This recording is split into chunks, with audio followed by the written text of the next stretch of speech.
They're coming for her blood. And the twisted part? She used to call them family. Listen, before you decide whether Arya deserves to die tonight, you need to understand something. 3 days ago, she would have died for any one of the wolves hunting her right now. She would have thrown herself in front of a blade, taken a bullet, walked into fire. That's what you do for Puck. That's what you do for the people who raised you when your real mother died screaming your name. But that was before they chained her in the dark. Before they called her abomination. Before her own father looked at her like she was something rotting, something infectious, something that needed to be put down before it spread. The blood on her hands isn't hers. Not all of it, anyway. And that's the problem, isn't it? When you're powerful enough to melt iron chains without meaning to, when fire pours from your skin like sweat, when you destroy half a building just trying to breathe. Whose blood should it be? Arya stumbles through the winter forest, barefoot, her dress torn to ribbons. Each breath tears from her lungs in ragged gasps that fog the frozen air. Ice crystals cling to her dark hair, melting against skin that burns with fever that isn't sickness. It's power. Raw, terrifying, uncontrollable power that's been sleeping inside her for 19 years. And 3 nights ago, under a blood moon, it woke up. Behind her, the howls rise like a symphony of violence. 20 voices, maybe 30, all calling for her death. The Silvercrest Pack. Her former family. The wolves who taught her to hunt, to fight, to survive. The same wolves who are now hunting her like she's prey. Because that's what happens when you're different. When you're dangerous. When the people who swore to protect you decide you're the bigger threat. Here's what they don't tell you about being special. It's lonely. It's terrifying. And most of the time, it gets you killed. The trees blur past, skeletal branches clawing at her torn dress. She can feel it building inside her again, that terrible, beautiful heat that lives beneath her ribs. Silver flame. The power that marked her as cursed the moment it first sparked from her fingertips 3 nights ago. The elders called it an abomination. Her father, the beta who'd bounced her on his knee as a child, called it proof she'd been touched by something unholy. They'd locked her in the stone cellar beneath the pack house. Chained her with iron blessed by the moon priestess herself. But the chains melted. Everything melted when the flame came. Now she runs. Her bare feet leave bloody prints in the snow. She doesn't feel the cold anymore. Can't feel anything except the pounding of her heart and the terror that tastes like copper on her tongue. The howls are getting closer. They're hurting her, she realizes. Driving her toward the cliffs where the forest meets the ravine. Where there's nowhere left to go. A root catches her ankle and she goes down hard, her palms splitting open against frozen ground. The pain is sharp and immediate, dragging her back into her body. She tries to push herself up, but her arms shake. When did she last eat? Was it 2 days ago? 3? The first wolf breaks through the tree line. It's Marcus. She recognizes his rust-colored coat, the white blaze across his muzzle. He taught her to hunt when she was 12. Now he stalks toward her with his lips pulled back, exposing teeth meant to tear her throat. Arya scrambles backward, her spine hitting a tree trunk. Marcus, please. I didn't mean to hurt anyone. I didn't know what I was. His growl cuts her off. More wolves emerge from the shadows, gray, black, tawny. All of them people she knew. All of them looking at her like she's something that needs to be put down. She feels the flame stir. No, not again. She can't control it, can't direct it. Last time it erupted, it took out half the western wall of the pack house. She'd heard the screams. Smelled burning fur. Don't make me do this, she whispers, but she doesn't know if she's talking to them or to the fire in her blood. Marcus lunges. The silver flame explodes outward in a wave of searing light and heat. Trees ignite. Snow evaporates mid-fall. The wolves yelp and scatter, their fur singed, their eyes wide with primal fear. When Arya opens her eyes, there's a perfect circle of scorched earth around her, smoke rising in ghostly tendrils. She's alone. But she can still hear them out there, regrouping. Planning. They won't stop. They can't afford to, not with what she represents. Not with the danger she poses to everything they've built. So she runs again, deeper into the wilderness where even her own kind won't follow. Into the territory that belongs to him. The Alpha King. The one they whisper about in frightened voices. The one who rules the northern territories with an iron fist and keeps his borders closed to outsiders. She's heard the stories, how he killed his own father for the throne, how he can shift faster than thought, how his eyes burn gold even in human form. But right now, the monster in the north seems less dangerous than the family at her back. The forest changes as she crosses into his lands. The trees grow taller, older, their branches weaving together overhead to block out the weak winter sun. The air feels heavier here, charged with ancient power. Every instinct screams at her to turn back, but there's nowhere else to go. She doesn't see the cliff until she's already falling. The ground disappears beneath her feet, and suddenly there's nothing but air and the distant sound of rushing water. Her scream rips through the silence. She hits the slope hard, tumbling through brush and over rocks, each impact driving the breath from her lungs. When she finally stops, she's lying in a shallow stream, ice water soaking through her clothes, blood mixing with the current. Everything hurts. She tries to move, but her left arm won't cooperate. Broken, probably. Maybe her ribs too. The silver flame flickers weakly inside her, barely an ember now. She's burned through too much. There's nothing left. The water carries her heat away degree by degree. She's so tired. So tired of running, of being afraid, of carrying this curse that turned her into something even she doesn't understand. Maybe it would be easier to just let go. To let the cold take her. To let the stream carry her away until there's nothing left but bones and fading memories. She closes her eyes. That's when she hears the footsteps. Heavy. Deliberate. Coming closer. Arya forces her eyes open and sees him standing on the bank above her. Even through her blurred vision, she knows what he is. Who he is. The Alpha King. He's tall, powerfully built, dressed in dark clothes that seem to absorb the dim light. But it's his eyes that pin her in place, molten gold, ancient and knowing, fixed on her with an intensity that makes her forget how to breathe.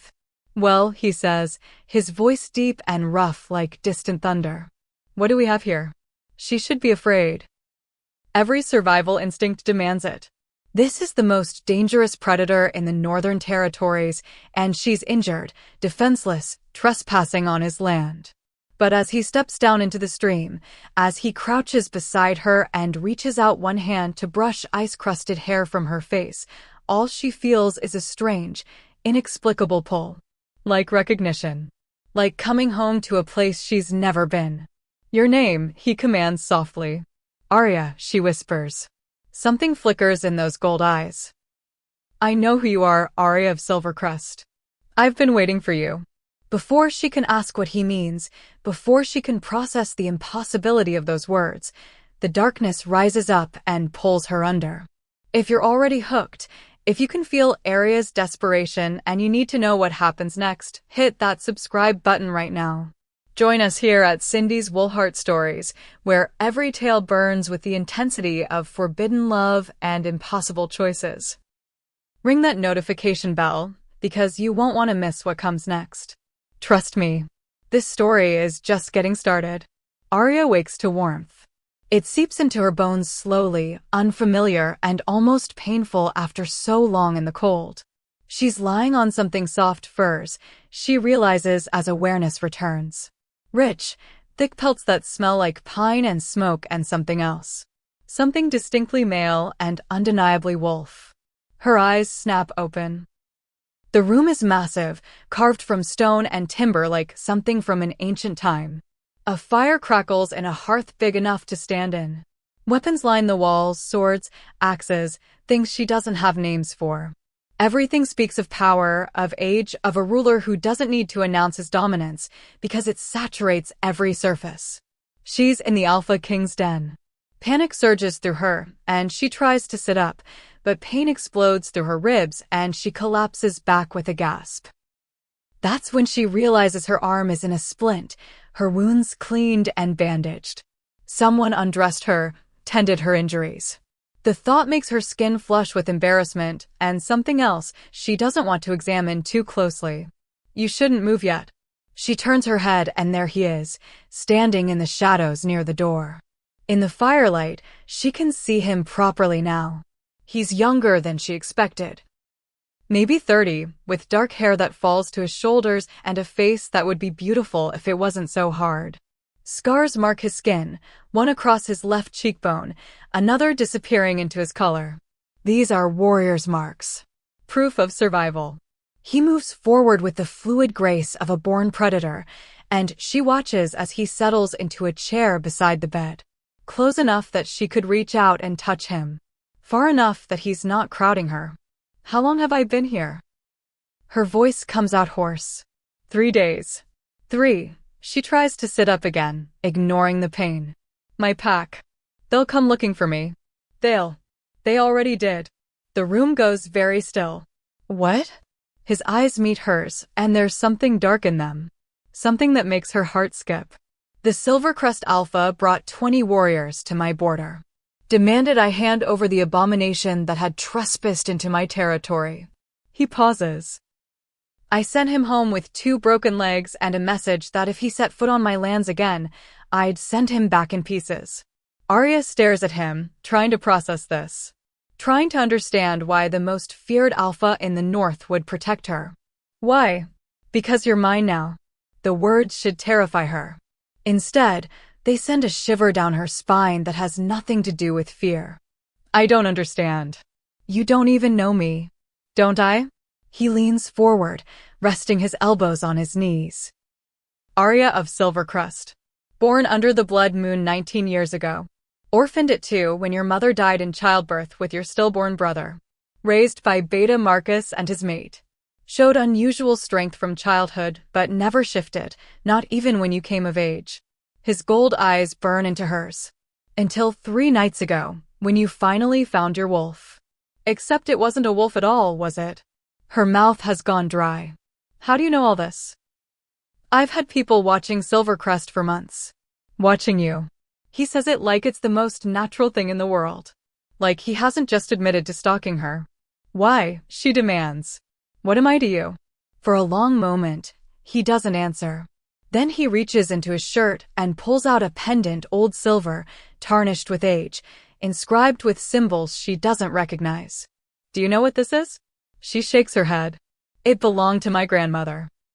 She was the last moon priestess of the northern pacts before the old ways were forgotten. Before she died, she gave me this and told me to watch for a girl who would burn with silver fire. She said that girl would be my salvation or my destruction. His hand closes around the pendant. She said I would know her when I saw her. That my wolf would recognize what my mind could not. Arya's heart is pounding so hard she's sure he can hear it. And? The moment I saw you lying in that stream, bleeding and broken, something inside me snapped into place. Like a door I didn't know was closed finally opened. He stands abruptly, as if the confession cost him something. My wolf claimed you before my human mind could catch up. So yes, Arya. You're mine. Whether you want to be or not. She should be angry. Should tell him she's not a possession to be claimed. But there's something in the way he's looking at her. Like he's as confused by this as she is. Like he didn't choose this any more than she did. I'm dangerous, she says quietly. I can't control what I am. The flame, it comes when I'm scared or angry, and I can't stop it. People get hurt. Good. She blinks. What? You think I want some docile Omega who'll roll over and submit? He moves back to the chair, and this time when he sits, there's something almost vulnerable in the set of his shoulders. I've been Alpha of the Northern Territories for 10 years, Arya. I've fought challengers, put down rebellions, held together a kingdom that wanted to tear itself apart. And I've been alone through all of it. Every woman brought before me was either terrified or conniving. Either trying to run from me or use me. He looks at her, really looks at her, and she feels stripped bare under that gaze. But you? You've got literal fire in your veins and you're trying to warn me away. You're powerful enough to be feared and you hate that power. You're everything they said you'd be. Everything who said? He doesn't answer. Instead, he reaches out and does something that shocks her. He takes her hand. His palm is rough, calloused, warm. The touch sends electricity racing up her arm. The prophecy didn't just speak of a girl with silver flame. It spoke of what would happen when that girl found her true mate. When fire met earth. When destruction learned to create. Arya's breath catches. You think I'm your... I don't think anything. I know. His thumb brushes across her knuckles, and the tenderness of the gesture makes her throat tight. The mate bond doesn't lie. My wolf has known from the moment I caught your scent. The question is whether you feel it too. Does she? Arya searches inside herself, past the pain and exhaustion, past the fear that's been her constant companion for days. And there's something new. A pull, magnetic and undeniable, drawing her toward this dangerous man who looks at her like she's precious. Like she's powerful. Like she's everything he's been waiting for. I feel something, she admits. But I don't know if it's the mate bond or just relief that someone isn't trying to kill me. A smile tugs at the corner of his mouth, the first she's seen from him. It transforms his face, makes him look younger. Almost boyish. Fair enough. We have time to figure it out. Do we? She gestures weakly at the room, at herself. I'm still hunted. My old pack won't give up, and now you've made them your enemy too. I'm nothing but trouble for you. Arya. He squeezes her hand, and the intensity is back in his eyes. I've been preparing for war my entire life. Your old pack is the least of my concerns. His expression darkens. There are things happening in the world that you don't understand yet. Powers moving that make your silver flame look like a campfire. And if the prophecy is true, if you're who I think you are, then you're not trouble. You're the only chance we have. Before she can ask what he means, the door bursts open. A woman strides in, tall, elegant, with ice-blonde hair and eyes like chips of blue glacier. She's dressed in fighting leathers, and a sword hangs at her hip. She takes one look at Arya in the bed and her lip curls. So this is the famous abomination, she says, her voice dripping contempt. She doesn't look like much, Daemon. Daemon. So that's his name. The Alpha King who's been watching her, waiting for her, claiming her. Get out, Sienna, Daemon says without looking away from Arya. The council wants to see her. They want to know why you've started a blood feud with Silvercrest over some Omega who can't even control her shift. I said get out. She's dangerous. She's already destroyed one pack house. How long before she burns down this whole territory? How long before she gets us all killed? Sienna's hand drops to her sword hilt. Some of us remember what happened the last time a flamebearer walked among the wolves. Daemon rises slowly, and the temperature in the room seems to drop 10 degrees. Sienna, leave now or I'll have you dragged out in chains. For a moment, Arya thinks the other woman will challenge him. But something in Daemon's eyes must convince her otherwise, because she turns on her heel and stalks out, slamming the door behind her. The silence that follows is heavy. Who is that? Arya asks. My head warrior. And former acquaintance. He sits back down, running a hand through his hair. She's not wrong about the council. They'll want to meet you. Judge whether you're a threat. And if they decide I am? His jaw tightens. Then they'll learn that I don't take orders from anyone. Not anymore. He looks at her, and there's something fierce and protective in his gaze that makes her chest ache. I meant what I said, Arya. You're under my protection now. No one touches you without going through me first. She wants to believe him. God, she wants to. But she's spent the last 3 days running from people who were supposed to love her. How can she trust a stranger who claims she's his destiny? As if reading her thoughts, Daemon stands and moves toward the door. Rest. Heal. When you're stronger, we'll talk more. But know this, he pauses, his hand on the door frame. I'm not asking you to trust me. I'm just asking you not to run. Give me a chance to prove that you're safe here. That you're wanted here. He leaves before she can respond. Arya lies back against the furs, her mind spinning. Everything has changed so fast. 3 days ago she had a family, a pack, a place in the world. Now she has nothing except this strange, Fierce alpha who looks at her like she's a miracle and a woman warrior who clearly sees her as a threat. But as she closes her eyes, as exhaustion pulls her back towards sleep, she realizes something. For the first time in days, she doesn't feel the silver flame burning out of control inside her. It's still there, waiting, but it's quiet. Settled. Like it knows it's finally home. The dreams come in fragments. Arya is 5 years old, running through summer meadows with Marcus's daughter, both of them laughing as they chase butterflies. The sun is warm on her face and everything is perfect, simple, safe. Then the scene shifts. She's 12, standing in the training circle with the other young wolves. They're practicing their first shifts and all around her, children are transforming for sprouting, bones reshaping, joyful howls filling the air. But Arya just stands there, human and small and wrong. Marcus tells her to be patient, that some wolves bloom late. His mate Sarah gives her cocoa and promises it'll happen soon. It never does. The memory blurs and reforms. She's 16 now, watching from the shadows as her age mates celebrate their first hunt. They're beautiful in their wolf forms, strong, powerful, unified. Everything a pack should be. And she's still human, still broken, still wondering what's wrong with her that the moon won't grant her the gift every other child receives as naturally as breathing. The whispers start that year. Defective. Damaged. Maybe not really one of them at all. Her father, not her real father, but Marcus, the only father she's ever known, defends her fiercely. Says she's pack regardless of whether she can shift. But she sees the doubt in the other's eyes. The pity. The judgment. Another shift. She's 17, standing in the pack healer's hut while the old woman examines her. The healer's hands are gentle, but her face is grave. There's something inside you, she says. Something powerful that's keeping your wolf locked away. I've never seen anything like it. Can you fix it? Arya begs. Child, I don't know if it needs fixing.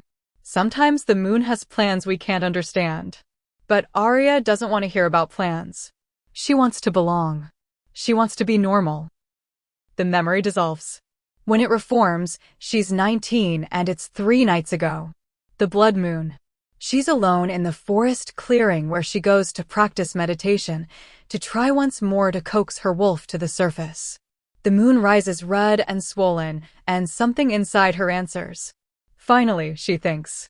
Finally, I'm going to shift. But what comes isn't her wolf. It starts as heat. A warmth in her chest that spreads through her limbs, growing hotter and hotter until she's burning from the inside out. She opens her mouth to scream and silver flames pour out like water. They surge from her hands, her eyes, every pore of her skin. The grass around her ignites. Trees explode into cinders. The very air seems to catch fire. And through it all, she can feel something awakening inside her. Not a wolf. Something older. Something that makes her wolf feel like a whisper next to a roar. When the flames finally die down, she's standing in a crater of scorched earth. Her clothes are ashes. Her skin glows faintly silver in the moonlight. And she knows, with absolute certainty, that everything has changed. She stumbles back to the pack house in a daze. Sarah finds her first, takes one look at her ash-covered body and silver-lit eyes, and screams. The sound brings everyone running. Marcus pushes through the crowd and freezes when he sees her. What happened? He demands. I don't know, Arya sobs. The moon rose and something inside me, I couldn't stop it. She's been touched by dark magic, someone shouts. Demon marked, another voice hisses. We should kill her now before she destroys us all. The elders arrive. They form a circle around her, chanting prayers of protection and binding. The alpha, old Thomas, who's led Silvercrest for 40 years, looks at her with something like sorrow in his eyes. I'm sorry, child, he says. But we can't harbor something like you. You're too dangerous. Please, she begs Marcus. Her father. The man who raised her. Please tell them I'm not evil. Tell them I'm still me. But Marcus won't meet her eyes. When he finally speaks, his voice is hollow. I don't know what you are anymore. But you're not my daughter. My daughter was human. This thing, he gestures at her with disgust. This thing is an abomination. The words cut deeper than any blade. They drag her to the cellar, chain her with blessed iron that burns her wrists, lock the door and leave her in darkness. She can hear them above, arguing about what to do with her. Some want immediate execution. Others suggest exile. A few advocate calling in the priests to see if she can be cleansed. But Arya barely hears them. She's too busy trying to understand what she's become. The silver flame is still there, coiled under her skin like a living thing. It responds to her emotions, surging when she's frightened, calming when she forces herself to breathe slowly. But she has no real control over it. It's a wild thing, and she's just the body it lives inside. On the second day, the flames melt her chains without her meaning to. The metal drips like water, and suddenly she's free. She knows she should stay, should submit to whatever judgment the pack decides. But she also knows what that judgment will be. She's seen the fear in their eyes, the hatred. So she runs. And they chase her. The dream fractures again, showing her glimpses of the 3-day hunt. Running until her feet bleed. Hiding in hollow trees while search parties pass within feet. Drinking from frozen streams and eating nothing because she can't risk a fire. Feeling the silver flame grow more unstable with each passing hour, until she's terrified she'll lose control again and hurt someone. Until she crosses into the territory of the monster in the north. Until she falls. Until he finds her. Arya wakes with tears on her cheeks and her heart racing. The room is dark except for the dying embers in the hearth. For a disoriented moment, she doesn't know where she is. Then it comes back, Daemon, the Alpha King, the claims of prophecy and destiny. She pushes herself up slowly, testing her injuries. The pain is less than before, a dull ache instead of sharp agony. Whatever medicine his healers used, it's working. She can feel her body knitting itself back together with the accelerated healing of wolf kind. Even if she's not entirely sure she counts as wolf kind anymore. She swings her legs over the side of the bed, her bare feet touching cold stone. She should probably stay put, rest like Daemon ordered. But she needs to move, to think, to process everything that's happened. The door opens silently under her hand. The hallway beyond is empty, lit by torches that cast dancing shadows on the stone walls. She doesn't know where she's going, but her feet seem to have their own ideas. She follows corridors and climbs stairs until she emerges onto a balcony high up in the fortress. The night air is crisp and clean, carrying the scent of pine and snow. Below her, the northern forest stretches endlessly, silver blue under the starlight. It's beautiful in a harsh, wild way. Dangerous. Unforgiving. Exactly the kind of place where someone like her might belong. Can't sleep. She doesn't jump. She heard him coming. Daemon emerges from the shadows, a dark cloak wrapped around his broad shoulders. He moves to stand beside her at the railing, close enough that she can feel the heat radiating from his body. Bad dreams, she says simply. About them? Your old pack. About who I used to be. Before I became this. She holds up her hand, and almost without thinking, she lets a small silver flame dance across her palm. It doesn't hurt her, never has. It feels like an extension of herself. I spent my whole life trying to be like them. Trying to earn my wolf so I could finally belong. And now that something's finally awakened inside me, it's just proven that I never belonged at all. Daemon is quiet for a long moment, watching the flame flicker. Then he does something that surprises her. He reaches out and lets the fire touch his hand. She expects him to flinch, to pull back. But he just holds still, letting the silver flames wrap around his fingers like curious creatures. Doesn't it burn? She whispers. No. His gold eyes meet hers. Maybe because I'm your mate. Maybe because the fire knows I'm not a threat. Or maybe... He closes his hand gently around hers, and the flames bank down to nothing. Maybe because you have more control than you think. I nearly killed people, Daemon. I destroyed half the pack house without meaning to. Because you were terrified and your power was brand new. Do you feel out of control right now? She considers this. The silver flame is there, always there, but it's not raging. It's settled, warm, almost comfortable. No, she admits. That's because you're safe. You're not running for your life or facing down people who want you dead. When you're not in survival mode, you have control. He releases her hand but doesn't step back. You're not a monster, Arya. You're just powerful. There's a difference. You're warrior, Sienna. She doesn't think so. His jaw tightens. Sienna has her own demons. Her mother was killed by a flame-bearer when she was a child. She sees you and all she can see is that loss. So she has a reason to fear me. She has a reason to be cautious. Not to condemn. He turns to face her fully. Listen to me. Yes, your power is dangerous. Yes, there will be people who fear it. But that doesn't make you evil. A sword is dangerous too, but we don't call warriors monsters for wielding them. A sword is a tool. This, she gestures at herself. This is part of me. I can't put it down. Then learn to wield it. Let me help you. She looks up at him, at this powerful alpha who claims he's been waiting for her. Why are you being so kind to me? You don't owe me anything. Don't I? His hand comes up to cup her cheek, and the touch is so gentle it makes her ache. You're my mate, Arya. Even if you don't fully feel it yet, even if you can't accept it, that bond exists. Your pain is my pain. Your fear is my fear. And your potential, his thumb brushes across her cheekbone. Your potential is extraordinary. She wants to lean into his touch, wants to let herself believe in the safety he's offering. But the wounds from her old pack are too fresh. How do you know I won't burn down your territory like Sienna said? How do you know I'm not a threat to everyone here? Because my grandmother told me you'd come. Because the prophecy speaks of a flame-bearer who will either save or destroy the wolf kingdoms. And because he leans closer, his voice dropping to barely a whisper. Because when I look at you, I don't see destruction. I see creation. I see power waiting to be shaped into something beautiful. Her breath catches. No one has ever looked at her like this. Like she's precious. Like she matters. What was she like? Arya asks. Your grandmother? Damon's expression softens. Fierce. Wise. Terrifying when she needed to be.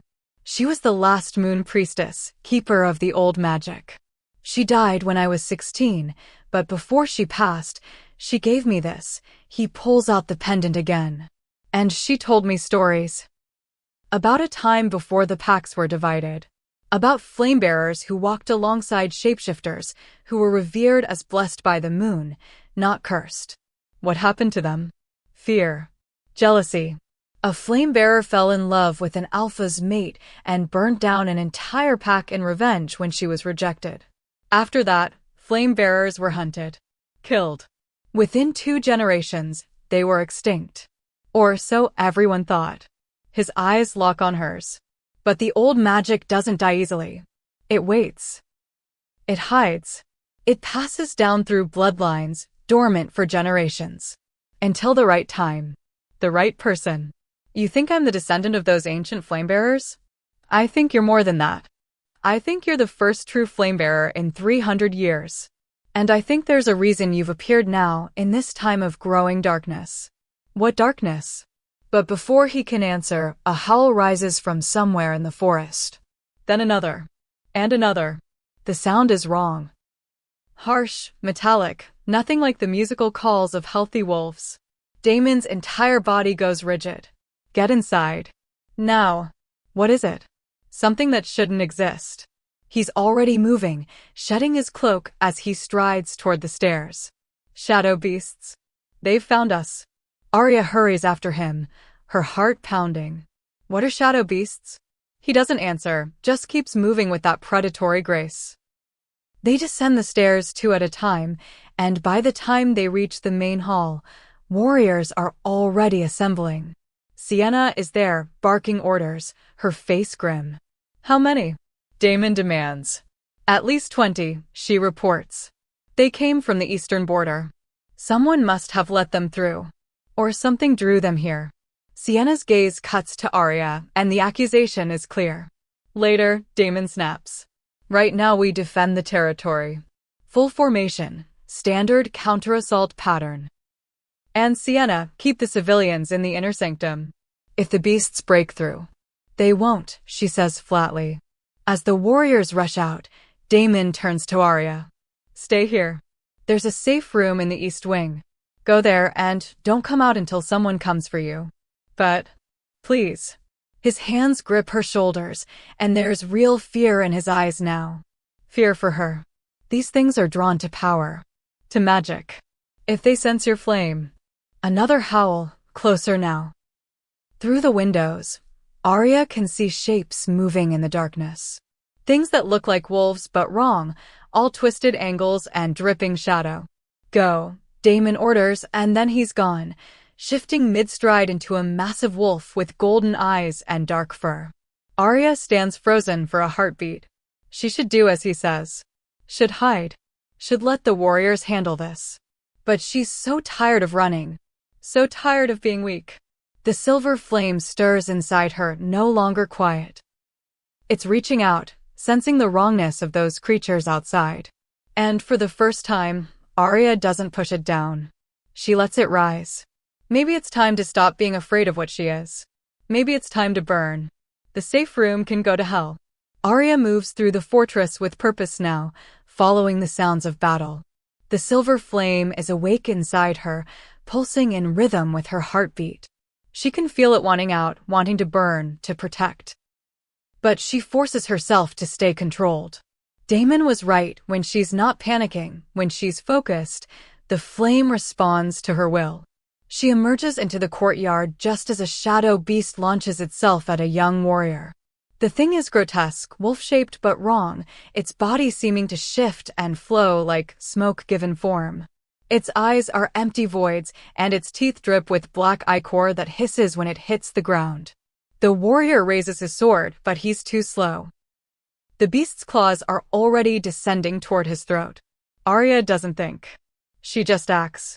Silver flame erupts from her palms in a controlled stream, hitting the shadow beast mid-leap. The creature shrieks, a sound like metal scraping metal, and dissolves into ash. The warrior stumbles back, staring at her with wide eyes. Get to the defensive line, she orders, surprised by the command in her own voice. He nods and runs. More shadow beasts pour through a breach in the wall. Arya counts 6, 8, 10. Too many.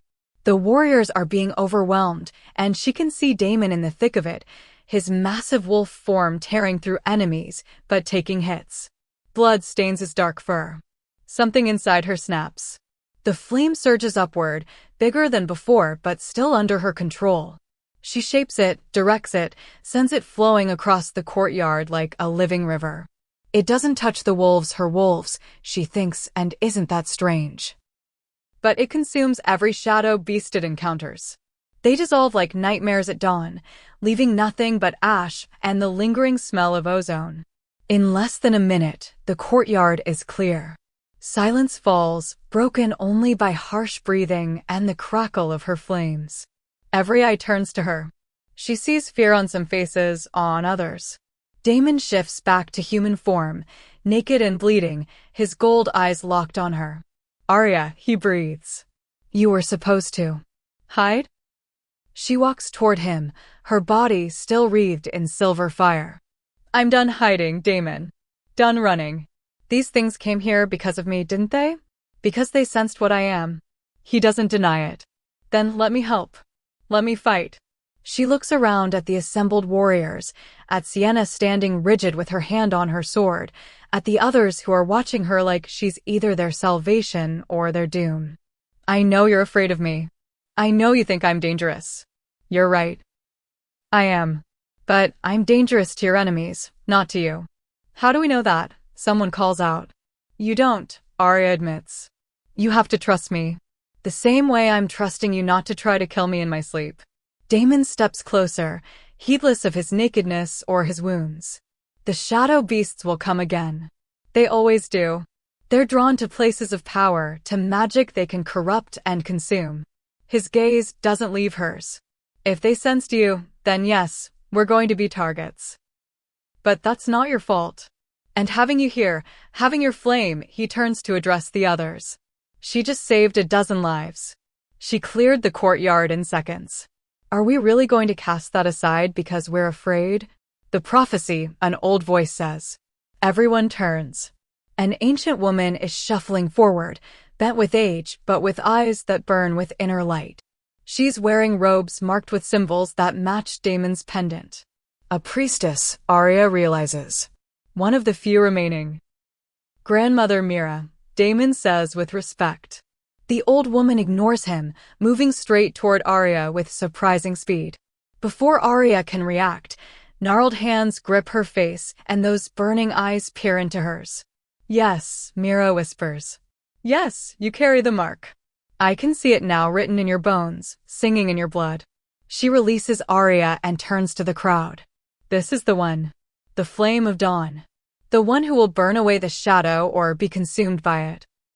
That's not ominous at all, Arya mutters. But Mira smiles, showing surprisingly good teeth. Come, child. There's something you need to see. Before Arya can protest, the old woman has grabbed her hand and is pulling her toward the fortress. Damon shifts back to wolf form and follows, along with Sienna and a handful of other warriors. They descend into the depths of the building, down stairs that seem to go on forever, until they reach a door sealed with silver and covered in runes. Mira places her hand on the door and speaks words in a language Arya doesn't recognize. The runes glow, and the door swings open with a groan of ancient hinges. Beyond is a chamber that takes Arya's breath away. It's carved entirely from crystal that glows with soft light. The walls are covered in murals depicting wolves and humans and creatures of flame standing together. In the center of the room is a pool of water so clear it looks like liquid light. And above it, suspended in the air by no visible means, is a book. No, not a book. A tome. Ancient leather bound with silver chains, its pages radiating power. The Book of First Songs, Mira says reverently. The original prophecies of the Moon Priestesses, written when the world was young. It's been sealed here for 300 years, waiting for the one who could open it. I don't understand, Arya says. What does this have to do with me? Everything. Mira gestures to the pool. Look into the water. See what was, what is, and what might be. Arya approaches the pool slowly. The water is perfectly still, mirror smooth. When she looks down, she expects to see her own reflection. Instead, she sees fire. Silver flames dance across the surface, forming shapes and images. She sees herself as a child, playing in the meadow. But there's something above her, a presence, ancient and vast, watching with eyes of pure flame. Protecting her. The image shifts. Now she sees a woman who looks like her but older, more regal. She's standing on a battlefield surrounded by wolves, her hands raised as silver fire pours from her like a shield. The wolves fight behind her protection, and together they drive back an army of shadow beasts. Another shift. She sees that same woman standing before a great tree, its trunk wide enough to build a house inside. She places her hands on the bark and flame pours into it. The tree blazes with light, and suddenly every wolf for miles begins to howl in joy and reverence. Who is she? Arya whispers. Alara Brightflame, Mira says. The first flame bearer. The one who forged the pact between fire and Fong, who taught the wolves that magic was not meant to be feared but embraced. She was the mate of the first Alpha King, and together they united the wolf kingdoms under the light of the sacred flame. The water shows more images. Alara growing old, her flame still bright. Alara with children who carry both wolf and flame. Alara dying peacefully, surrounded by love, her power passing into the earth itself. Then the images turn dark. Flames being used as weapons. Flame bearers twisted by jealousy and rage. Packs burning. The great tree dying. Wolves turning on their flame-bearer allies, hunting them down one by one. Until there are no more flames. Only ashes and fear. The gift was lost, Mira says softly. But the moon does not abandon her children. She hid the flame in bloodlines, waiting for the right time. Waiting for the darkness to return. Waiting for someone strong enough to reclaim what was lost. The water clears, and now Arya sees her own face. But she's different, older, stronger, confident. She stands on a mountaintop with Damon beside her in human form. Behind them, hundreds of wolves are gathered. And around them all, silver flames dance like a blessing. This is your destiny, Mira says. If you're brave enough to claim it. Arya tears her gaze away from the water. What if I'm not? What if I fail? The images showed that flame-bearers can be corrupted. Can destroy. Yes, you carry the potential for great destruction, but also for great creation.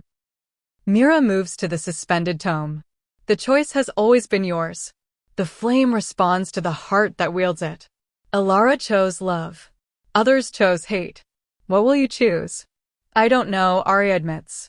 I don't know who I am yet. I spent 19 years thinking I was broken because I couldn't shift. Now I'm being told I'm some prophesied savior? It's too much. Damon shifts back to human form. Someone must have brought him clothes because he's dressed now. He moves to stand beside her, his presence solid and reassuring. Then don't think about destiny. Don't think about prophecy. Think about right now. Think about what you want. I want to stop running, she says immediately. I want to stop being afraid of what I am. Then stay. Train. Learn to control your gift. Everything else will come in time. She looks up at him. And if I burn down your territory by accident? Then we'll rebuild. His hand finds hers, their fingers intertwining. Together. The word settles something inside her. Together. Not alone. Not cast out. Together. She turns back to the pool, to the images of flame and wolf united. Maybe she is this prophesied flame-bearer. Maybe she's Alara's descendant come full circle. Or maybe she's just a girl who got dealt a strange hand and is trying to figure out what to do with it. But standing here, in this sacred place, with Damon's hand warm in hers and the silver flame burning steady in her chest, she feels something she hasn't felt in a long time. Hope. How do I open the book? She asks Mira. The old woman's face splits into a wide grin. You already know, child. The same way you do everything else. With fire. Arya takes a breath and releases Damon's hand. She approaches the tome, reaching up toward it. The silver flame flows from her palm, gentle and controlled, wrapping around the chains. For a moment, nothing happens. Then the chains begin to glow. They heat and soften and fall away like water. The tome descends slowly into her waiting hands. It's heavier than she expected, thrumming with power. When she opens it, the pages are covered in script that shifts and changes, ancient words reforming into language she can read. To the one who wakes the flame. Know that you carry both gift and burden. The fire will test you, shape you, demand everything of you. But if you hold fast to love, if you remember that destruction and creation are two faces of the same power, you will light a path through the darkness. You are not the first to burn.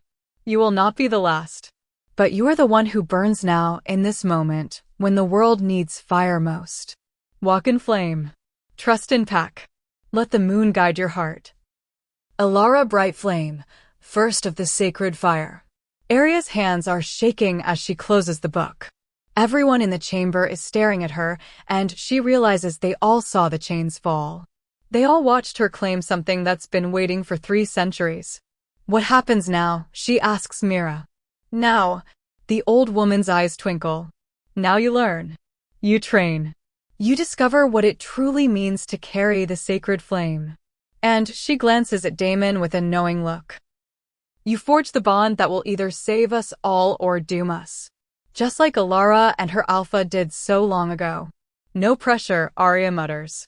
But despite the weight of expectation, despite the fear still lurking at the edges of her mind, she feels lighter than she has in days. She has a purpose now. A path forward. And she's not walking it alone. Damon moves closer, his voice low enough that only she can hear. Ready to face whatever comes next? She looks down at the book in her hands, at the silver flame dancing along her skin, at this powerful alpha who somehow sees strength where everyone else saw only danger. No, she admits. But I'm going to do it anyway. His smile is fierce and proud. That's my mate. The words send warmth flooding through her that has nothing to do with flame. Maybe she doesn't fully understand the mate bond yet. Maybe she's not ready to accept everything it means. But standing here, in this moment, she can feel the pull between them growing stronger. Like two magnets slowly aligning. Like destiny finding its path. As they leave the sacred chamber, as they climb back toward the light with the ancient tome secure in Aria's arms, she glances back once at the pool. The water is still now, showing nothing but her own reflection. But for just a moment, she could swear she sees another face beside hers. A woman with kind eyes and silver-bright hair. Alara, perhaps. Watching. Approving. Or maybe just reminding her that she's not the first to walk this path. That others have survived it. That the flame can be a blessing, not a curse. If she's brave enough to claim it. 3 days later, everything goes to hell. Aria is in the training yard, working with Damon to control her flame. She's learned that she can shape it into different forms: walls, whips, shields. She can send it out in targeted streams or let it explode outward in a wave. The key is focus and intent. The flame responds to what she wants, as long as she's clear about it. Again, Damon calls from across the yard. This time, try to contain it in a smaller space. Aria nods and focuses. The silver flame pools in her cupped hands, swirling and condensing until it's a sphere no bigger than an apple. Bright, dense, controlled. She holds it for a count of 10, then lets it dissipate. Better, Damon says, and there's approval in his voice that makes her ridiculously pleased. You're learning faster than I expected. I had good motivation not to burn down your home, she says dryly. He laughs, and the sound does something to her insides. Over the past few days, she's seen different sides of him. The fierce alpha. The patient teacher. The man who brings her tea when she's exhausted from training and tells her stories about his grandmother until she falls asleep. She's starting to understand why the mate bond chose him for her. Alpha. They both turn. A warrior is running toward them, his face grave. We have visitors. The Council of Alphas has arrived. They're demanding an audience. Damon's expression shudders. How many? 5 alphas, each with a full honor guard.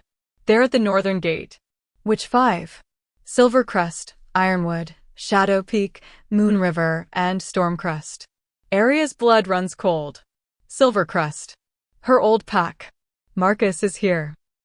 Damon's hand finds hers, squeezing gently. Stay close to me.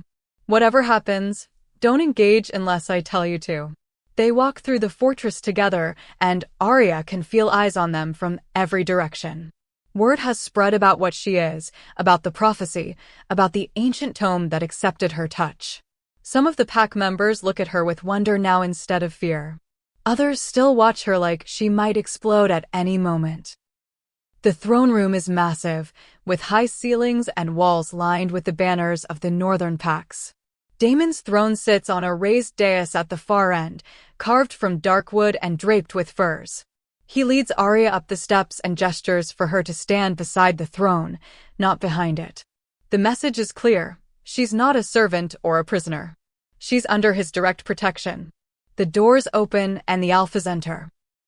They're all powerful men, moving with the confidence of those who've commanded for decades.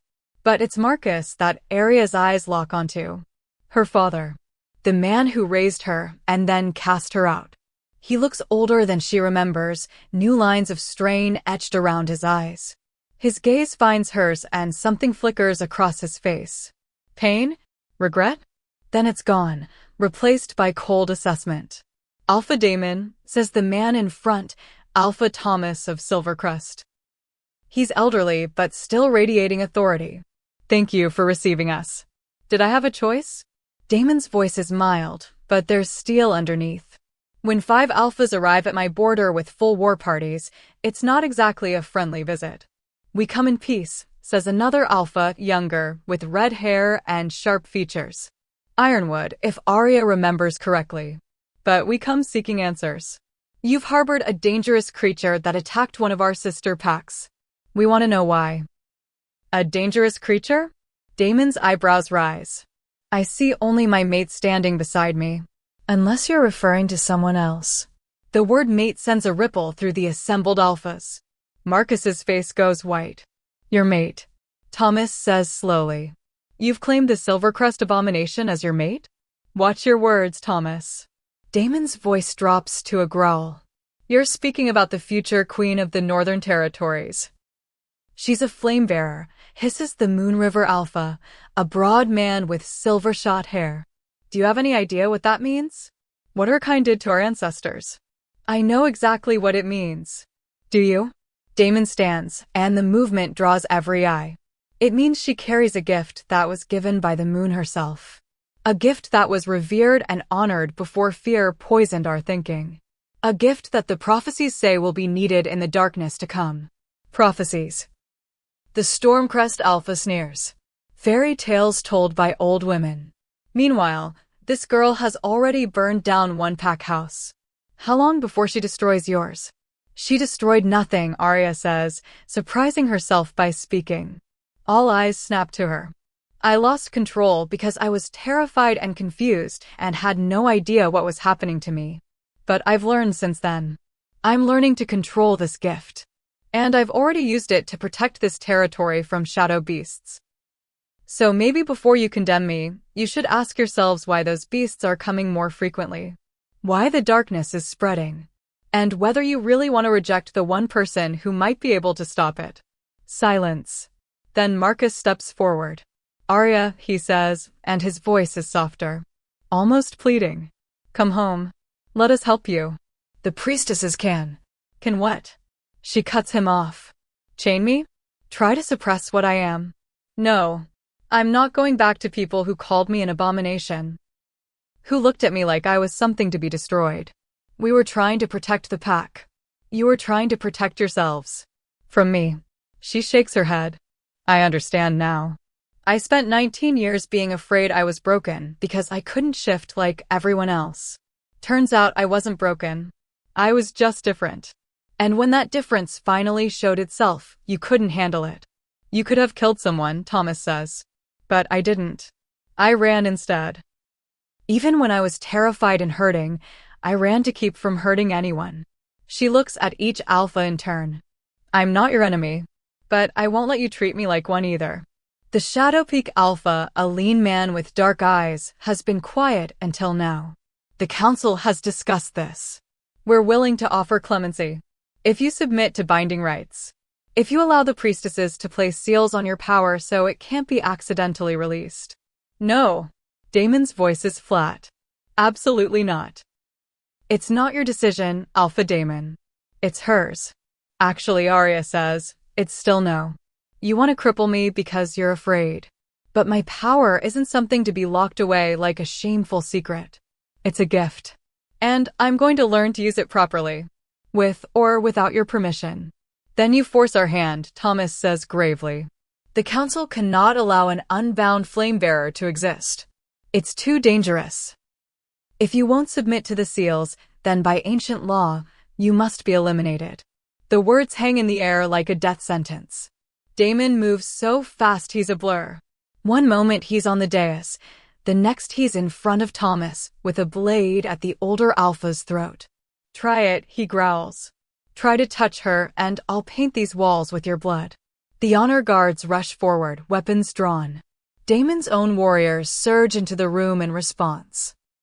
In seconds, the throne room has become a powder keg waiting for a spark. Stand down, Sienna's voice cuts through the tension. She's appeared at the main doors with a full squadron behind her. All of you. Now. Your alpha has just threatened the council, Ironwood snarls. Your council just sentenced his mate to death, Sienna shoots back. What did you expect? There are laws. There are also prophecies. Grandmother Mira shuffles into the room, leaning on her staff. Which take precedence over laws written by frightened men. This girl is marked by destiny. The sacred flame has chosen her. Who are you to condemn what the moon has blessed? The moon didn't bless her, Moonriver says. Dark magic cursed her. You know nothing of magic, dark or light. Mira plants her staff on the ground with a sharp crack.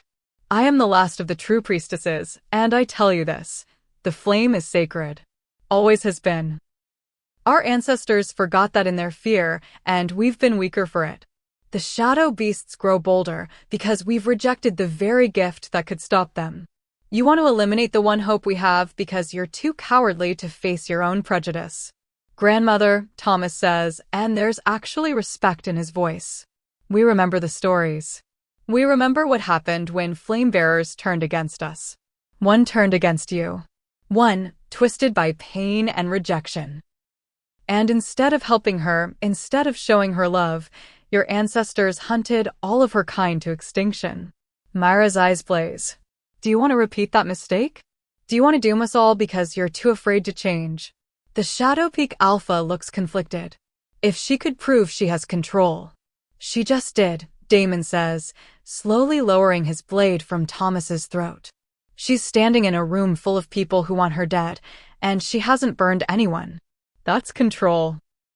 Or it's waiting for the right moment to strike, Ironwood mutters. Arya has heard enough. She steps down from the dais, moving past Damon to stand in the center of the room. You want proof? Fine.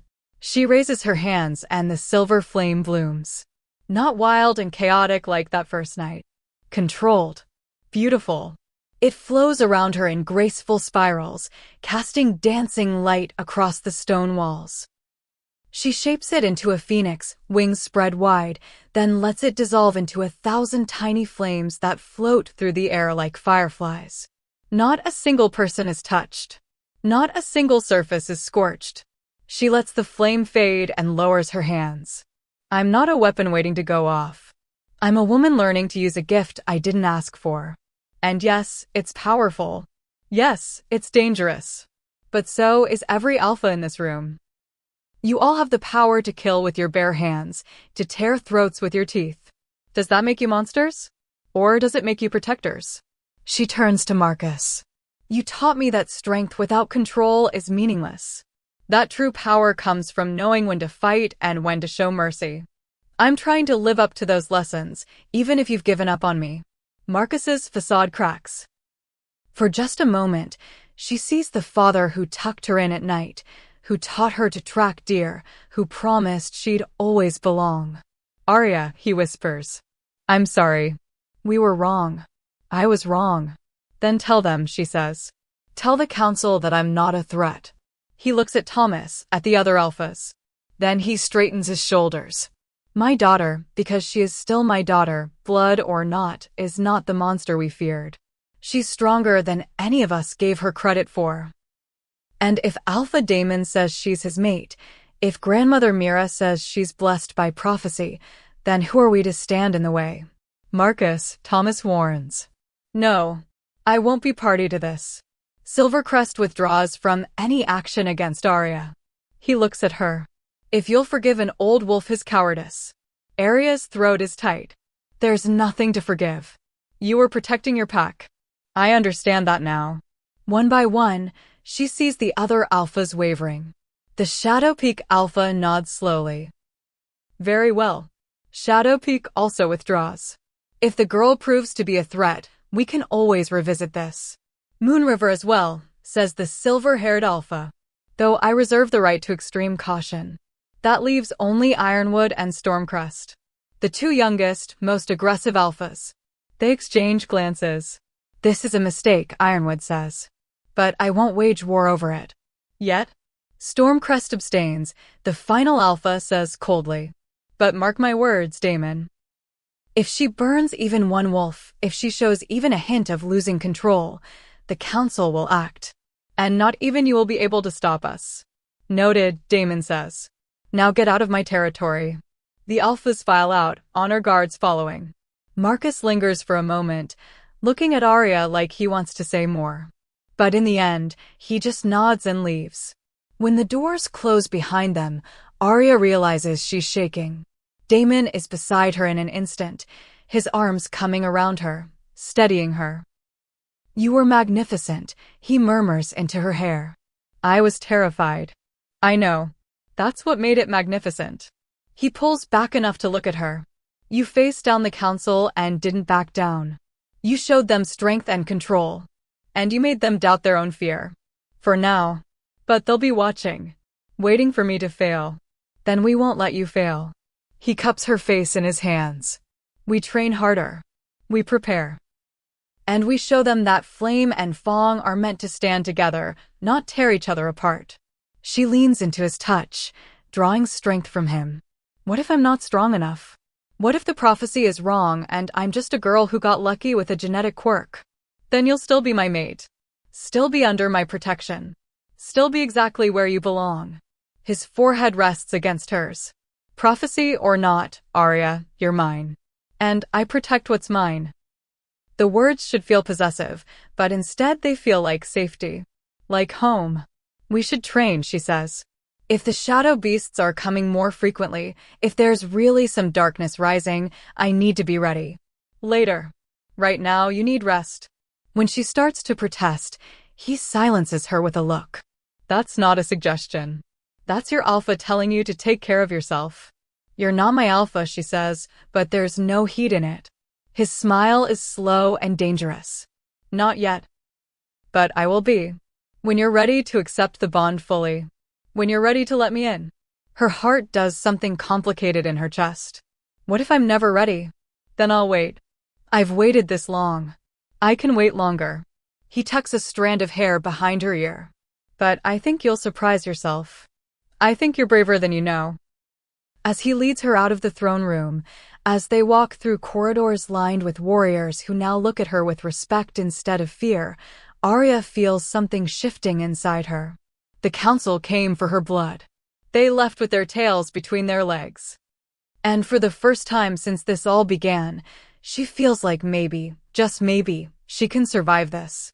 Maybe even thrive. The moon is full tonight, hanging heavy and silver in the sky. Arya stands on the balcony where she first spoke with Damon, wrapped in a fur cloak against the cold. It's been 2 weeks since the council's visit, 2 weeks of intensive training and learning to push her flame further, shape it better, control it completely. She's exhausted down to her bones, but it's a good exhaustion. The kind that comes from purpose. Below, the pack is celebrating the full moon with a hunt. She can hear their howls in the distance, joyful and free. Once, that sound would have filled her with longing, with the ache of not belonging. Now it just makes her smile. They're happy. They're safe. And she helped make it that way. You should be sleeping. She doesn't turn. She's learned to recognize his footsteps, his scent, the way the air changes when he's near. So should you. Damon moves to stand beside her, close enough that their shoulders brush. He's dressed simply tonight, just dark pants and a loose shirt. His hair is damp like he's recently bathed. Couldn't sleep. Too much on my mind. Want to share? He's quiet for a moment, his gold eyes fixed on the forest. There are reports from the southern territories. More shadow beast attacks. Entire packs wiped out overnight. The council is calling an emergency summit. Arya's stomach tightens. You think they'll blame me? Say my presence is drawing them. Some will try. But others are starting to see the pattern. The beasts were increasing before you came. Your arrival just coincided with an escalation. He turns to look at her. I think something bigger is happening. Something ancient waking up. And I think the moon knew we'd need you. No pressure, she says lightly, but her hands grip the railing. His hand covers hers, warm and steady. You're not alone in this. Whatever's coming, we face it together. There's that word again. Together. It's starting to feel less like a promise and more like a lifeline. I've been thinking about the bond, she says quietly. The mate bond. What it means. His whole body goes still. And I feel it. Not all the time, but in moments like this. When you're close. When you touch me. It's like my soul recognizes you even though my mind is still catching up. She turns to face him. Does that make sense? Perfect sense. His free hand comes up to cup her cheek, and she leans into it without thinking. The bond doesn't happen all at once for everyone. Some wolves know instantly. Others need time to accept it. There's no right or wrong way. What about you? How did you know? The moment I saw you in that stream, half dead and defiant, something in me just clicked. Like a key turning in a lock. My wolf went absolutely feral. It took everything I had not to shift and carry you away immediately. A rueful smile. probably would have traumatized you even more. She laughs despite herself. Probably. I was barely conscious. You were magnificent. Even broken, even terrified, you looked at me like you were ready to fight if needed. His thumb brushes across her cheekbone. I've never met anyone as strong as you, Arya. Flame bearer or not, you're extraordinary. The words wrap around her heart and squeeze. I don't feel extraordinary. I feel like I'm making this up as I go. That's what makes you real. What makes you trustworthy? He steps closer, and suddenly there's no space between them. You're not pretending to be perfect. You're not hiding your fear. You're just you. Flawed and fierce and absolutely beautiful. Her breath catches. Damon, I know you're not ready. I know the bond is still new and you need time to be sure. His forehead rests against hers, and she can feel his breath against her lips. But I need you to know something. I'm falling for you, Arya. Not because of prophecy or destiny or mate bonds, but because of who you are. The way you stood up to the council. The way you train until you drop. The way you smile at the younger wolves when they're afraid of you.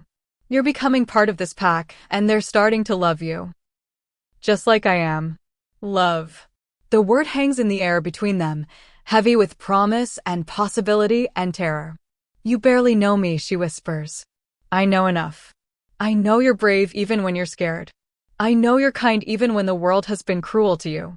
I know you'd burn yourself out before you'd let innocence die. His hands frame her face now, holding her like she's something precious.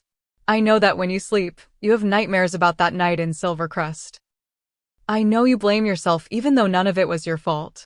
I know you're afraid of hurting people more than you're afraid of being hurt. Tears prick at her eyes. How do you know all that? Because I watch you. Because I care about you. Because you're mine, and I make it my business to know what's happening with what's mine. She should probably object to being called his again.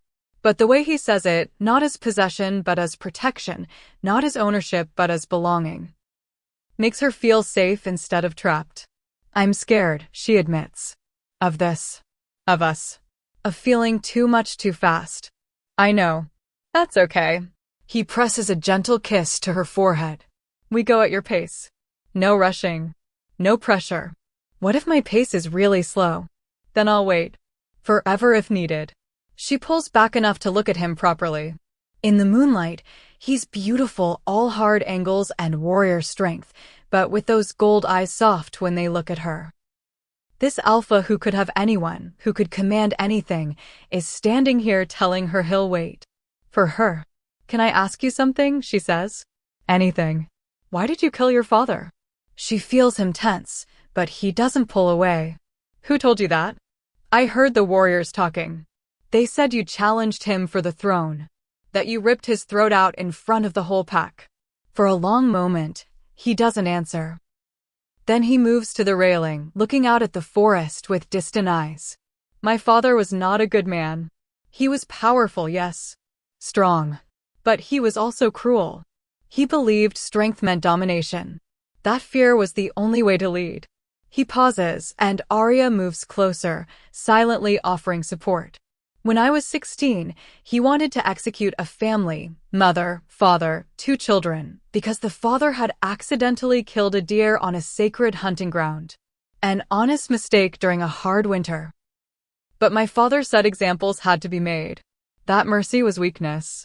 Damon's hands grip the railing hard enough that she hears stone crack. I begged him to show compassion. He laughed at me, called me soft, said I'd never be fit to rule. What happened? I challenged him. Right there in front of the pack. I was young, untrained, arrogant. I thought justice and righteousness would be enough. His laugh is bitter. He beat me within an inch of my life. Broke my ribs, shattered my jaw, tore open my side. Then he executed that family anyway while I lay bleeding on the ground. Made me watch.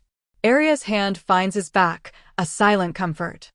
I spent 5 years training, learning everything I could about combat, strategy, leadership.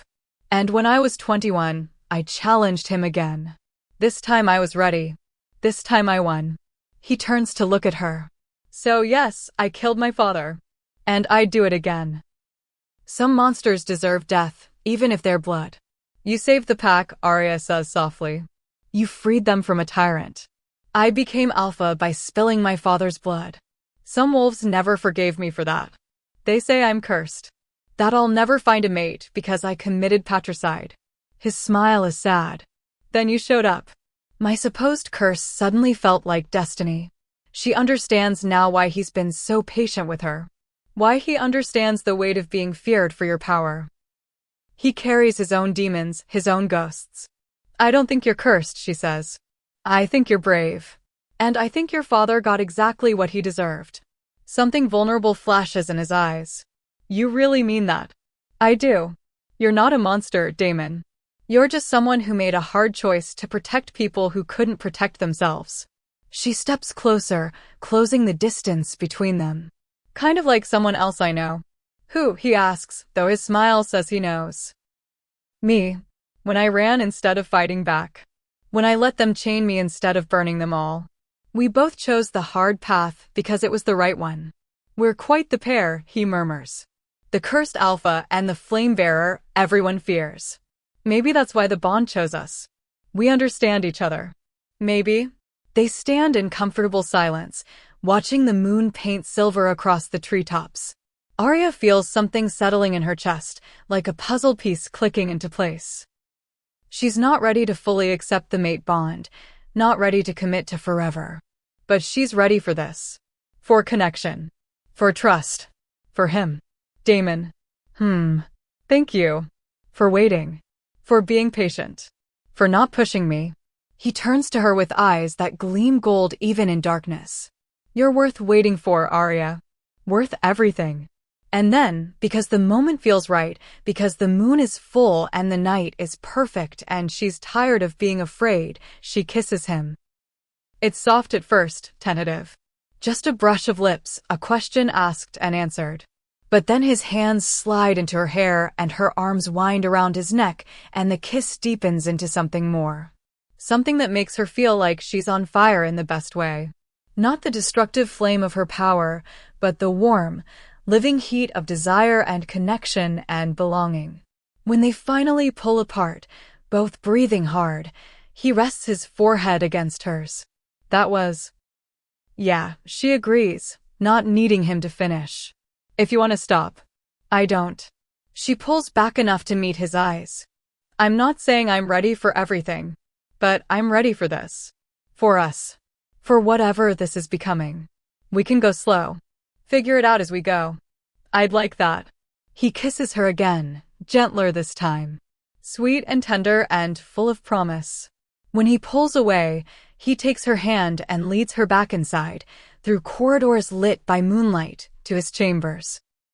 They don't go further than kissing and holding each other. They lie tangled together on his massive bed, talking in whispers about nothing and everything. He tells her about growing up in the shadow of a cruel father. She tells him about the loneliness of being the only non-shifter in a pack. They share scars and secrets, and slowly, gradually, they share trust. When she finally falls asleep in his arms, the nightmares don't come. For the first time in weeks, she sleeps peacefully. And in the morning, when she wakes to find him watching her with soft eyes and a softer smile, she thinks maybe, just maybe, she's starting to believe in destiny after all. The summit is held in neutral territory, an ancient gathering place called Moon's Rest where the 5 territories meet. It's a massive clearing surrounded by standing stones older than memory, each one carved with symbols of the moon and wolves. According to tradition, no violence can be committed here. It's sacred ground. Arya wishes that made her feel safer. She stands beside Damon as alphas from all over the wolf kingdoms arrive. Not just the 5 from the council, but dozens of others. Small pack leaders, representatives from remote territories, even some lone wolves who've heard the call.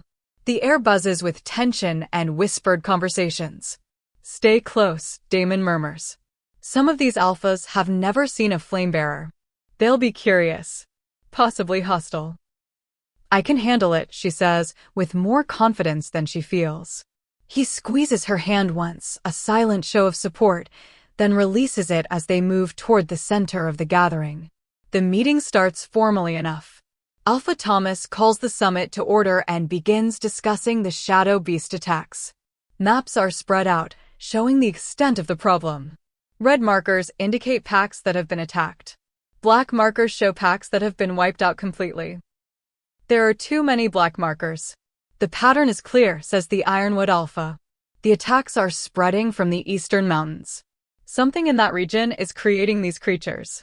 Or someone, mutters another Alpha. Impossible, Thomas says. Shadow beasts are mindless. They can't be controlled. The old texts say otherwise. This comes from a wizened Alpha Arya doesn't recognize. Before the flame bearers were hunted to extinction, there were those who used dark magic. Blood sorcerers who could bind shadow to their will. Create armies of beasts to do their bidding. All eyes turn to Arya. I'm not a blood sorcerer, she says evenly. I barely understand my own power, let alone dark magic. But you admit there's a connection, the old Alpha presses. Between flame bearers and these creatures. There's a connection between light and shadow, yes. They're opposite forces. But that doesn't make me responsible for the attacks. How convenient that the attacks escalated after you revealed yourself. Damon moves forward, his body language aggressive. Arya has fought shadow beasts. Destroyed them. If she was controlling them, why would she kill her own creatures? Perhaps to gain our trust. To make us lower our guard before she strikes. The accusation hangs in the air. Arya feels her flame stir, responding to her rising anger. She forces it down, maintaining control. She won't give them the satisfaction of seeing her lose it. This is ridiculous, Sienna speaks up from where she stands with Damon's honor guard. I've fought beside the flamebearer. I've seen her protect our territory. Whatever's creating those beasts, it's not her. You're biased, someone calls. She's your alpha's mate. I'm practical, Sienna shoots back. And I know the difference between a threat and an ally. She's proven herself. But the doubt has been planted. Arya can see it spreading through the crowd like poison. Whispers and sidelong glances. Hands moving toward weapons. Then a new voice cuts through the chaos. Perhaps we're asking the wrong questions. Everyone turns. A man is walking into the gathering, tall, with silver hair despite his relatively young face. He's dressed in dark robes, marked with symbols Arya recognizes from the sacred chamber. A priest. But there's something wrong about him. Something that makes her skin crawl. Who are you? Damon demands. My name is Elias Blackwood. I'm a scholar of the old ways. A historian. He moves through the crowd with unsettling grace. I've spent years studying the flamebearers. Their rise. Their fall. And the prophecies surrounding their return. Then you know she's meant to help us, Grandmother Mira says, appearing at the edge of the gathering. The prophecy speaks of a flame that will either save or destroy us. Elias interrupts smoothly. The question is, which will it be? Because I've found something in my research. Something disturbing. He produces a scroll from his robes. It's old, the parchment yellowed and cracking. This is a text from the time of the Purge, written by the last flamebearer before she was executed. In it, she describes a ritual. A way to bind shadow beasts to one's will using flame as a catalyst. That's impossible, Mira snaps. The sacred flame creates. It doesn't bind darkness. Unless it's corrupted. Unless the bearer's heart is twisted by rage or grief or vengeance. Elias's eyes lock on Arya. Tell me, Arya of Silvercrest. When you first manifested your power, what were you feeling? She doesn't want to answer, but everyone is staring at her. I was alone. Rejected. Hurt. Angry. Yes. Feeling like the world had betrayed you? Yes. Wanting revenge on those who cast you out? She falters. Because in that moment, when the flame first erupted, there had been a part of her that wanted them to suffer. Wanted them to feel the pain they'd inflicted on her. I didn't want revenge. I just wanted to survive. Are you certain? Because according to this text, a flamebearer consumed by negative emotions becomes a perfect vessel for shadow binding. The rage becomes a beacon, drawing the darkness. And once bound, the shadow beasts will follow the bearer's unconscious desires. He turns to address the crowd. What if she's not deliberately controlling them? What if her very presence, her anger and pain, is calling them without her knowledge? The logic is insidious. Arya can see the doubt solidifying on faces around her. That's not how it works, Mira insists. The sacred flame responds to intention, not passive emotion. She would have to actively reach for shadow magic, unless the ritual was already performed. By her ancestors. By the last flame bearer before she died. Elias pulls out another document. This is a death confession. The final flame bearer admitted to performing the binding ritual in a last act of vengeance. She swore that her power would sleep until it was needed, and when it woke, it would bring the shadows with it. A curse passed down through bloodlines. You're lying, Arya says, but her voice shakes. Am I? Then explain why the shadow beasts only appear where you are. Explain why they've escalated since your power awakened.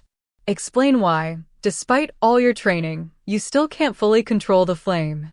He moves closer, his expression almost sympathetic. I don't think you're evil, Arya. I think you're a victim. Cursed by your ancestors' rage. But victim or not, you're the source of the attacks. And the only way to stop them is to stop you. No, Damon snarls, moving between them. You're not touching her. It's not a matter of what I want, Alpha Damon. It's a matter of pack survival. The council must vote.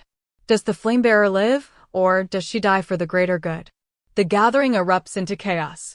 Alpha's shouting, warriors drawing weapons, accusations flying. Through it all, Arya stands frozen.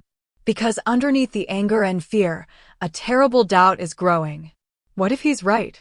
What if she is the cause? What if her very existence is calling the shadow beasts, putting everyone in danger? She thinks back to the attacks. They did start near Silvercrest, right after her power awakened. They did follow her to the Northern Territories. And despite all her training, there are still moments when the flame feels wild, when it responds to emotions she's trying to suppress. Arya. Damon's hands grip her shoulders, forcing her to look at him. Don't believe him. This is manipulation. He's using your guilt against you. But what if it's true? What if I am cursed? Then we break the curse. We find another way. But we don't give up. We don't let fear win. Thomas calls for order, his voice booming across the gathering. The council will vote. All in favor of restraining the flamebearer until this matter is investigated. Raise your hand. One by one, hands go up. Ironwood. Stormcrest. Shadow Peak. Even Moonriver reluctantly. Only Marcus of Silvercrest keeps his hand down. The vote carries, Thomas says heavily. Arya of Silvercrest, you are to be bound and held for the good of all packs until we can determine the truth of these accusations. Over my dead body, Damon growls. Then that can be arranged, Elias says softly. The air changes. Suddenly there are warriors everywhere, surrounding them. Too many to fight. Too many to escape. And Arya realizes this was planned. All of it. The summit, the accusations, Elias's perfectly timed appearance. This was an ambush. Run, Damon says.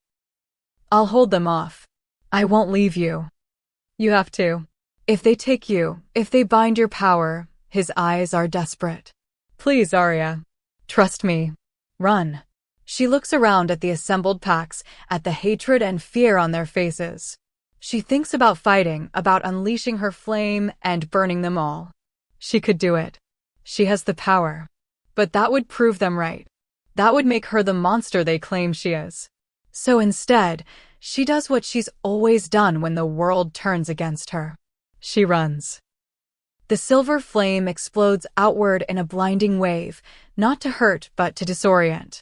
She hears shouts and the clash of weapons as Damon's warriors engage. Then she's sprinting toward the forest, her heart pounding, tears streaming down her face. Behind her, she hears Damon's roar of rage. The sound of battle. And underneath it all, Elias's voice, calm and satisfied. Let her go. She'll lead us right to the source. And when we find it, we'll end this once and for all. Arya runs until her lungs burn, until her legs give out, until she collapses in a ravine mile from Moon's Rest. And there, alone in the darkness, she lets herself break. They were right. They were all right. She is cursed. She is dangerous. Everyone she touches gets hurt. Damon fought for her, and now he's probably dead or captured. Her old pack tried to accept her, and she brought shadow beasts to their door. Everywhere she goes, destruction follows. The silver flame flickers weakly. For the first time, she wishes it would just die. Wishes she could be normal, powerless, anything but this. She doesn't notice the shadows gathering around her until it's too late.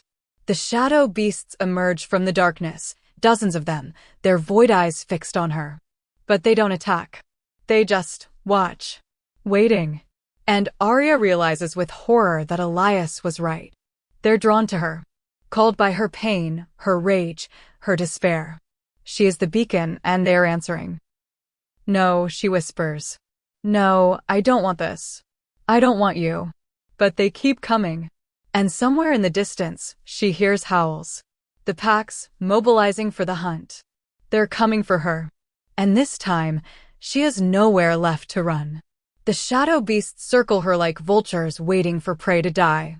Arya sits in the ravine, her back against cold stone, watching them with numb detachment. She should be terrified.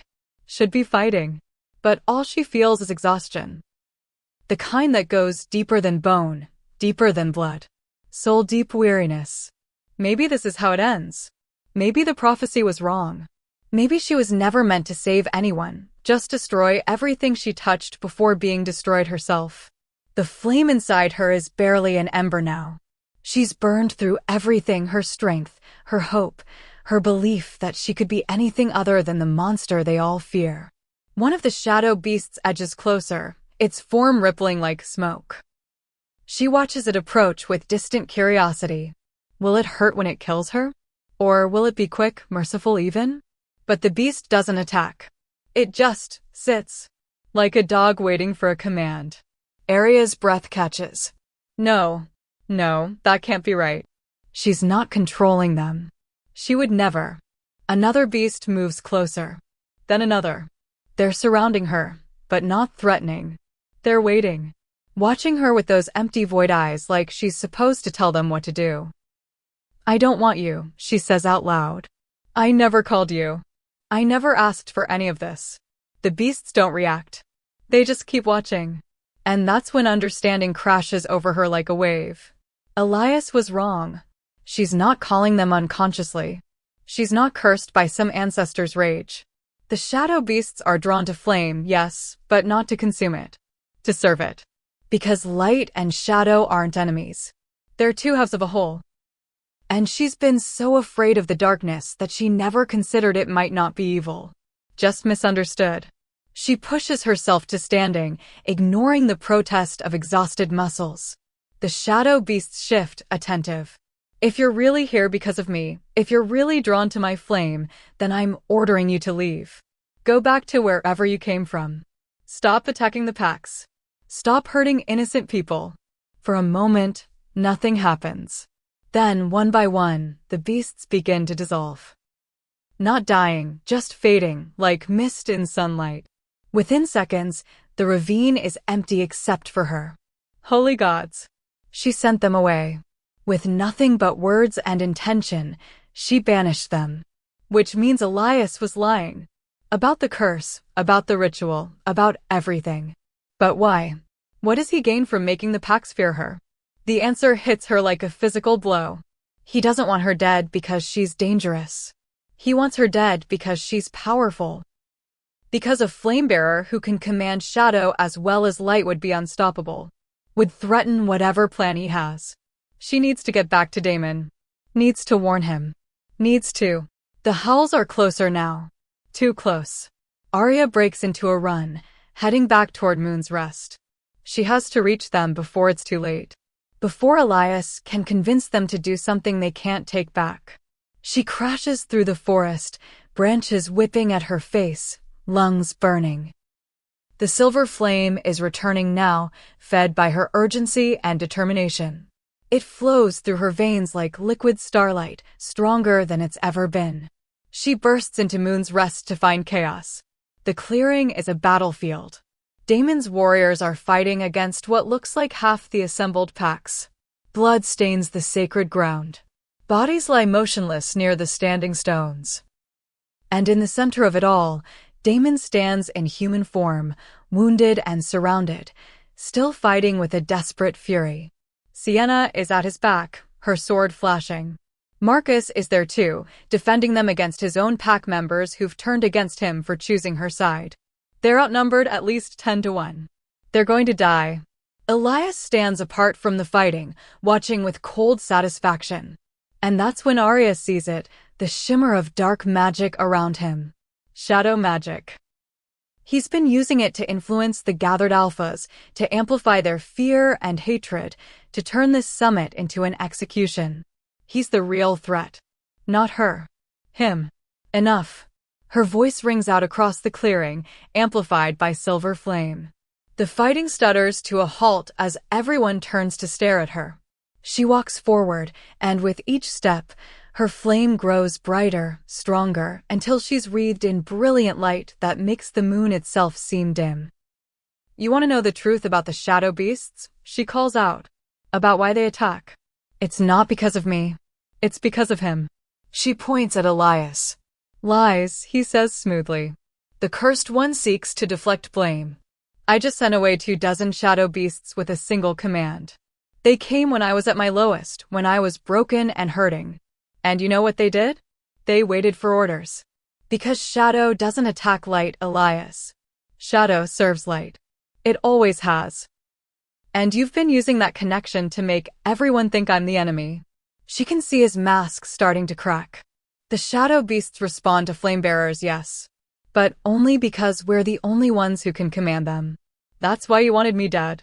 Because once I learned to control them, I'd be able to stop your attacks. I'd be able to trace them back to their source. She takes another step forward. Back to you. This is absurd, Elias says, but there's something desperate in his voice now. Why would I attack the packs?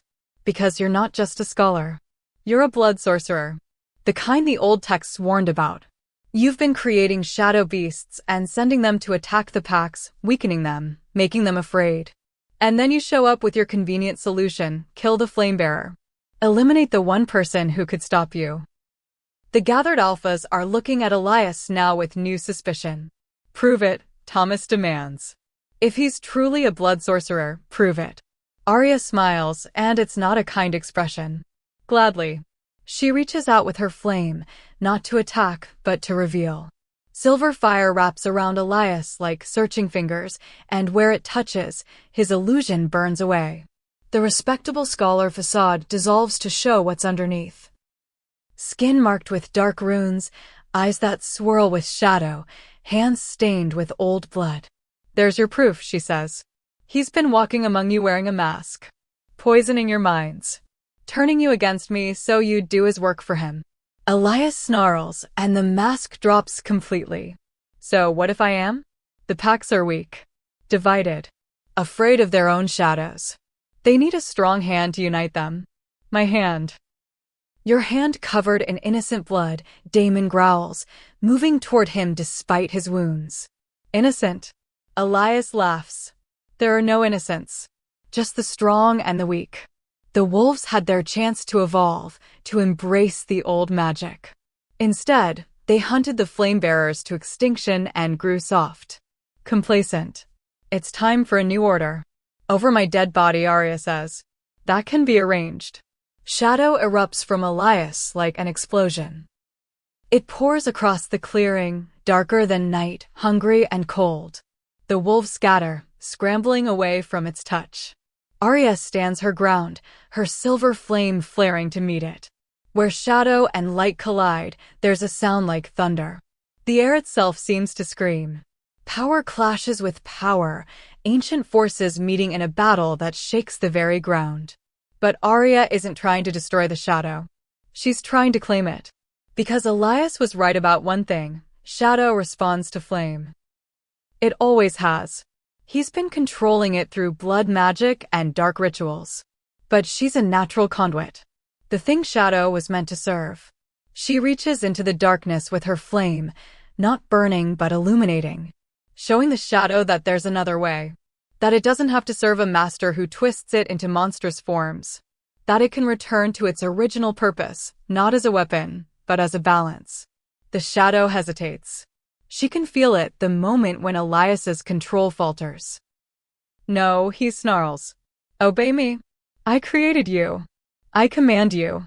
But the shadow is already pulling away from him, drawn instead to Aria's light. It flows toward her like water finding its course, and she accepts it. Lets it merge with her flame. Silver and shadow, light and dark, two halves finally reunited. The power is staggering. She can feel it singing through her bones, remaking her from the inside out. This is what she was always meant to be. Not just flame. Not just light. But the bridge between extremes. The balance point. Elias staggers back, his face contorted with rage and fear. What have you done?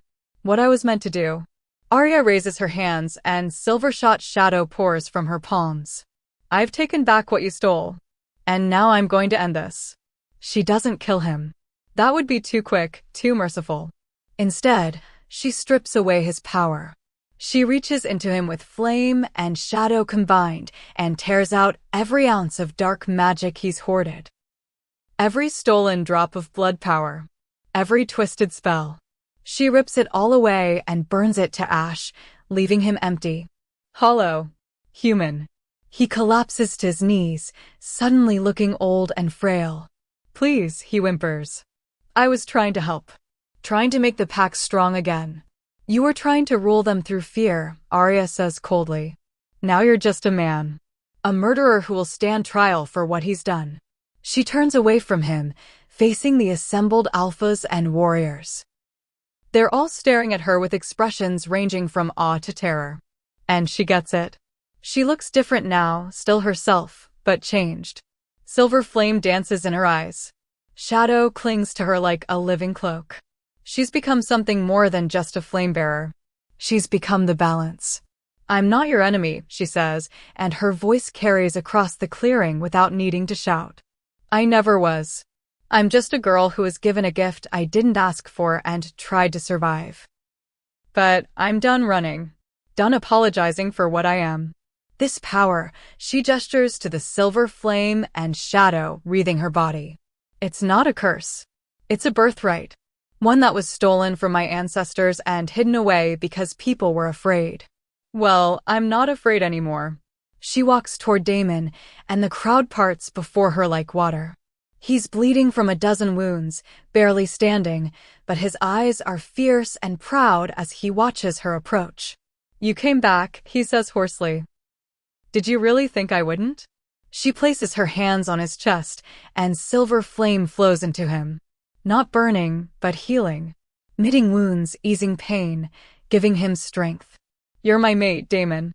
I'm not letting you die for me. Technically, I was going to let you die for me first, he says with a weak smile. Idiot. But she's smiling too, even as tears run down her cheeks. She heals Sienna next, then Marcus, then the other wounded warriors. With each touch, she feels the pack bonds strengthening. Feels herself being woven into the fabric of this community. They're starting to accept her. Starting to trust. Starting to love her the way she loves them. When the healing is done, when the worst wounds are mended, she returns to the center of the clearing. The standing stones seem to glow in response to her presence, ancient magic recognizing kindred power. The shadow beasts will stop attacking, she announces. I've taken control of them. Sent them back to the void where they belong. But they could return if another blood sorcerer rises.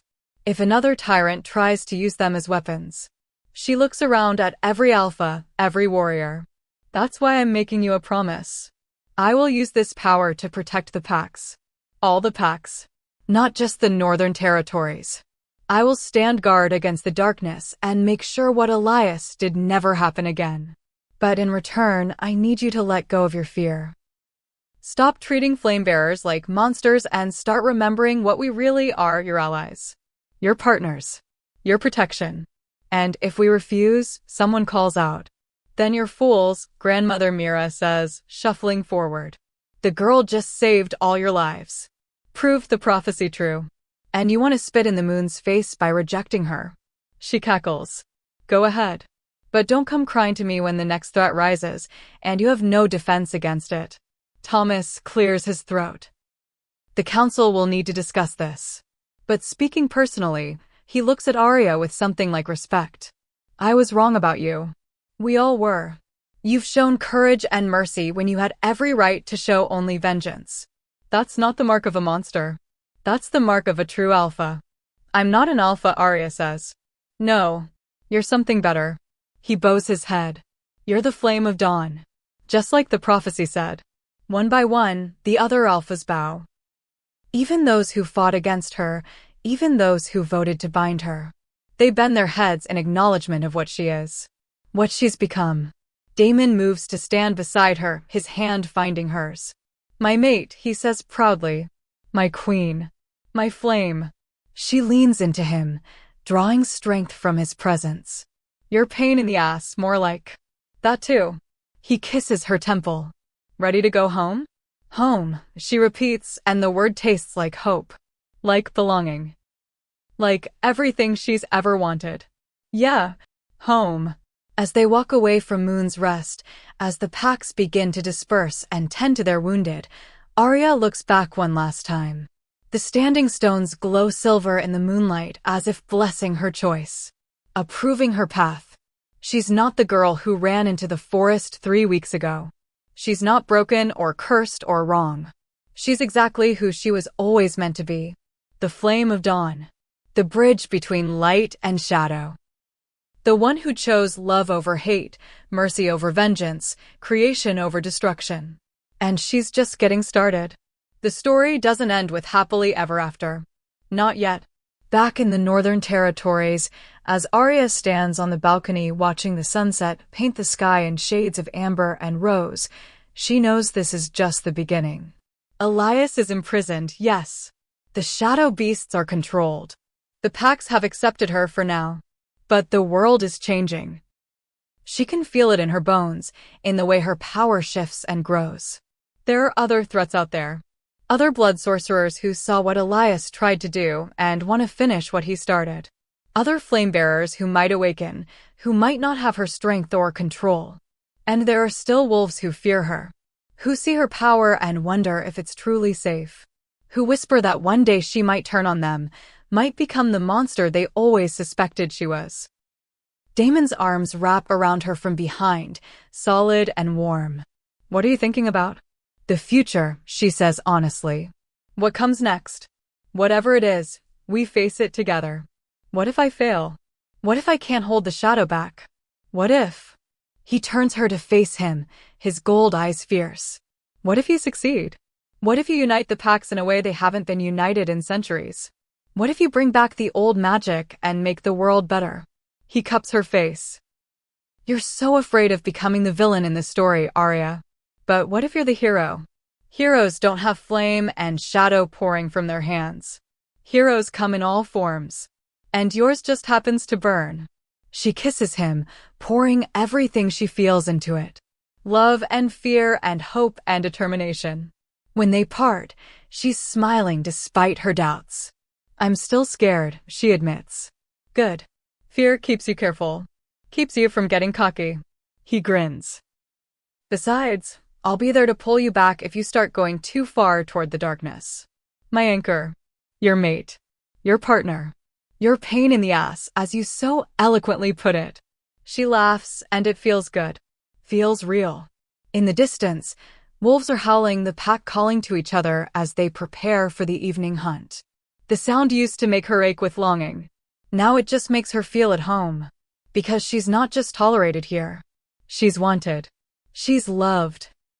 She's part of something bigger than herself. And maybe that's what the prophecy really meant. Not that she would destroy or save, but that she would choose. Every day, in every moment, she chooses what she wants to be. Light or darkness. Destruction or creation. Monster or hero.